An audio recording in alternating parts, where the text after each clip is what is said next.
ባያፈራ የደስታዬ ምንጭ የልቤ ሳቅ ምንጭ እሱ እግዚአብሔር ልጅ ባይሰጠኝ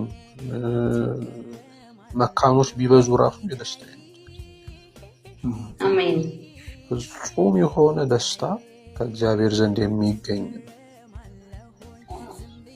አባቶቻችን በዘይት የተቀቀሉት አልሞት ሲላቸው ደግሞ ፍጥሞ ደሴት ላይ የጣሉት ዮሐንስ በጌታ ቀን በመንፈስ ነበር ማለት ነው። ዋው በኢየሱስ በአይን ሲታይ በጣም ይከብዳል አይደለም? ልብስ አውልቆ ልክ ዘይት ውስጥ ሲከቱት ይንሳፈፋል። ዘይት ውስጥ ሲከቱት ይንሳፈፋል። አልሞት አላቸው። በተቀቀለ ዘይት ውስጥ ይንሳፈፋል። ሰውዬ ፍጥሞ ደሴት ውስጥ አሉትና በጌታ ቀን በመንፈስ ነበርኩ ካለ በኋላ እስከ ዘመን ፍጻሜ ያየ ሰውዬ ማለት ነው። እና እግዚአብሔር እሱ ከፈቀደ ነገሮች በሙሉ ይሆናሉ።